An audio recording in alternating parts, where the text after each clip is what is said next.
Bugs don't have many advantages in Pokemon Gold, Silver, Crystal, but I'm still catching all Johto bug-type exclusives in Pokemon Gold and making my way towards the Hall of Fame to answer the question as to whether these bug types actually deserve the spot at the top of the food chain. But I'm also going to make it a little harder on them in this Monarch Run, where badges are earned by a designated Monarch on the team, winning the battle under special conditions. Last episode, the colony learned that it was only as strong as the weakest bug on the lineup. Furthermore, evolutions were locked behind badge wins. After claiming the Fog badge, Scrib could finally evolve into a Parasect. One badge, one line, one evolution. On top of that, I'm limiting the amount of healing items in gym battles and restricting bug-type Pokemon to holding berries exclusively. Now there are 4 badges left in Johto before I can hope to challenge the Elite Four, so let's get right to it. Bowie, our HM Mon, surfs us all the way to Cyanwood to face Chuck in the dojo. But we'll have to match his strength to earn the badge, and Scoop is the fighting bug for the job, the next Monarch. While bugs in Generation 2 don't have many advantages, they do have a few, and fortunately, Chuck's dojo isn't filled with the deepest of benches. Despite that, my Pokemon aren't over-leveled in comparison to Chuck's team, and will be in danger from moves like Rock Throw. Plus, bugs generally lack good defense to be facing off with these muscleheads. That said, we won't be able to swarm his team, and Scoops must win the match with the move Strength. So once again, my colony will have to rely on their diversity and unique abilities to bring this duo down. But I don't necessarily expect an easy win today. Primate packs a punch, but Butterfree is equipped with Gust. While a bit on the fragile side, Squish, our Butterfree, could be useful in opening the road for Scoops, the Monarch. But Chuck has other plans, and his Poliwrath is starting to wreak a little bit of havoc on my team. Victory is well within our reach, as Poliwrath's health bar is in the red, but it immediately puts Scoop to sleep, and we're not going to wake up in time. Poliwrath will take its last tick of damage from poison, therefore nullifying this win. Epic fail. Time for a rematch. When the Monarch fails to satisfy the win conditions, I must reset. My team will lose all experience, and we must try again, but I cannot change my lineup, only my strategy. The colony regrouped, and victory should be easy, but now Scoop is asleep and isn't holding a Mint Berry. Statuses can make or break a battle under the berry's only restriction, so we have no choice but to wait it out and pray. It's starting to get a little bit close for comfort, so thank goodness for that gold berry, but even switching out at this point poses a risk to my remaining bug Pokemon. And not a moment too soon, Scoop wakes up and lands the final blow with the move Strength, earning us the Storm badge.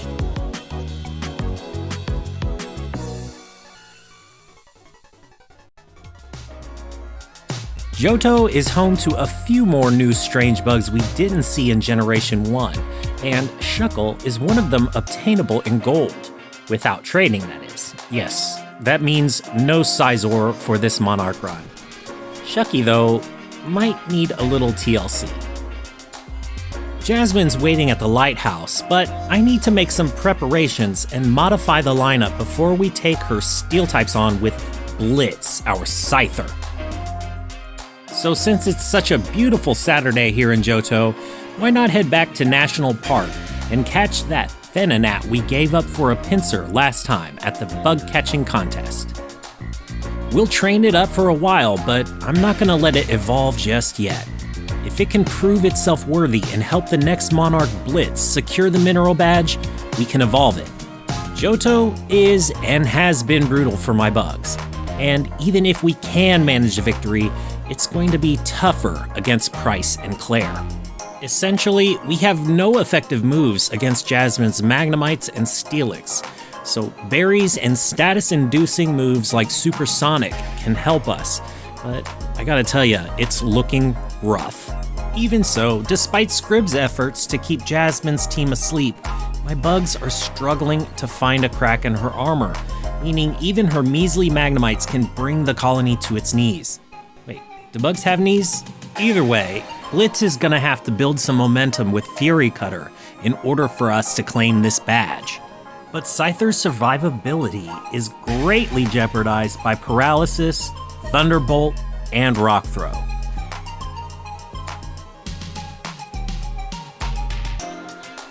Blitz manages to slice through sleeping and confused Magnemites, and even comes close to fainting Steelix when we're lucky enough to crit, but cannot do this alone.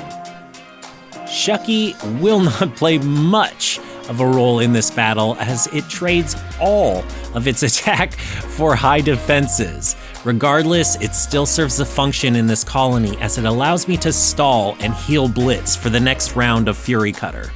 As Glasswing, our Yanma demonstrated in the battle with Morty and Ekritik, teamwork is key here, and some loyal bugs will faint in order for the Monarch to survive. We've only got one heal left, and that means switching out now could be a waste of that item.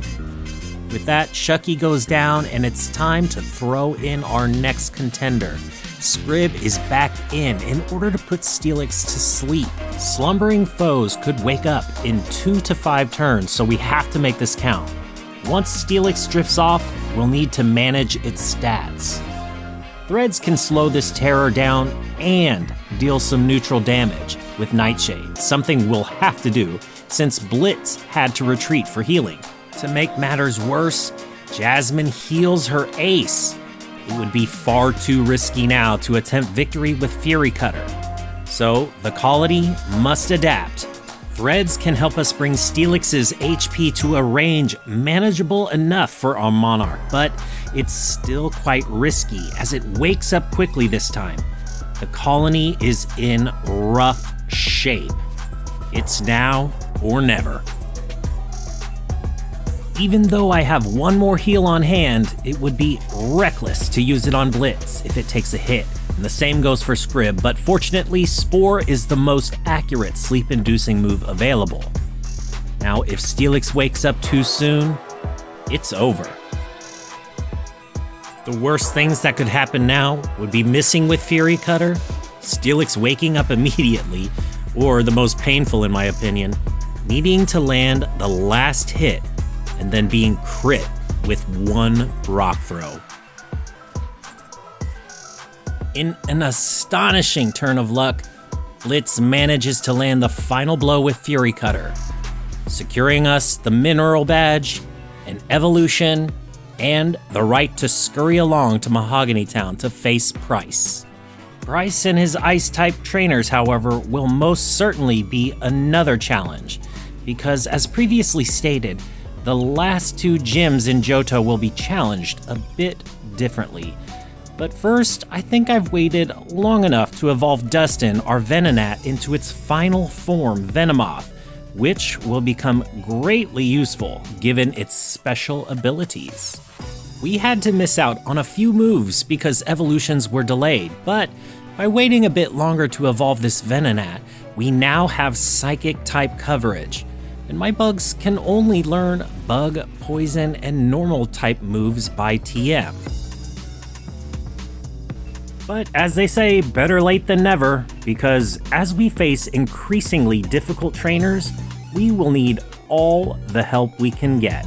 I managed to clear the Team Rocket hideout without any healing, but only narrowly, and it certainly took a toll on my colony of bug-type Pokemon. Time to heal up. Now with 2 badges remaining, I have some serious considerations to make. I'm limited to how many more bugs can evolve. I can choose to use the next 2 badges to claim a Beedrill in time for the Elite Four, or I could evolve TNT into Forretress and a Weedle into a Kakuna, but that means I wouldn't get a Beedrill until post-game Kanto. Additionally, the next 2 gyms will be run as Monarch Gauntlets. All trainers must be fought. The stakes are higher, and the team can't be rearranged once inside. let's jump in to the Mahogany Town Gym, where we'll face off with Price. Glasswing got us here without taking too much damage thanks to the move Double Team and Supersonic, but remains a fragile colony member. Further increasing the torture on these bugs, in order for me to switch out a team member, they must first make a successful move. This added greater urgency for Glasswing to evade damage or confuse our foes. But in order to win this match, Scrib must KO Pillowswine while it's sleeping with the move Leech Life. Since Glasswing can benefit from its increased evasion versus Price's next pick, we're swearing fealty to the crown in order to claim the Glacier badge. And we managed to save both potions for the final showdown here in Mahogany. For this very reason, there are no guarantees. Hopefully, the effects of Double Team will ensure this isn't a waste, but only time will tell. And it sticks. We managed to take Seal down. It's confused and outsped by Glasswing. That means Dugong is next. But Dugong hits a little bit harder with Aurora Beam. And unfortunately, I cannot manage to get this thing into a state. It takes Glasswing down. Who's next? I think it's time for Threads to slow this thing down and take it out. It's gonna take a lot of ice damage in the meantime, and start laying some debuffs on Pillowswine, but I cannot lower this thing's accuracy. Price is getting very lucky here. Dustin is able to confound Pillowswine and avoid Blizzard. This is Scrib's chance to put this thing to sleep. But much like Jasmine, Price has a Hyper Potion, which means I'll need to get this thing within range of fainting from Leech Life and successfully claim the Glacier badge. Even so, I haven't decided who to evolve next, let alone if it would even benefit me, as I slide through the ice path and prepare for the toughest Monarch gauntlet yet. Claire, and with a bizarre win condition to boot. Not only do we need to face the gauntlet with only 2 healing items, but Shucky has to KO Claire's dragons while they're in love. Shucky learns the normal TM attract, and we start into Blackthorn Gym. Glasswing leads the way with Double Team in hopes of preserving our team's likelihood for success, but they are capped at level 40 upon entering the gym, and the lineup cannot be edited. Berries can help us stave off certain status conditions, but they only crack off once, and then they're done. Claire and her lady dragons are pretty scary, and my bugs are pretty squishy. Moves like Dragon Rage even pose incredibly dangerous situations for bugs with low HP stats. This stands to be an interesting battle, but seeing as they are girl dragons, Shucky is the one for the job. He is quite a handsome fellow, and while he is a little bit susceptible to moves like Surf and Dragon Rage, which bypasses his high defenses, he is able to immobilize her dragons with the power of love. The problem is, Shuckle's attack is so low, it can barely hug Claire's dragons to death, even with a few stages of Leer, courtesy of Scoop. Also, each of Claire's dragons will need to faint by being hugged too much, so we are going to be forced to switch members of the colony in and out.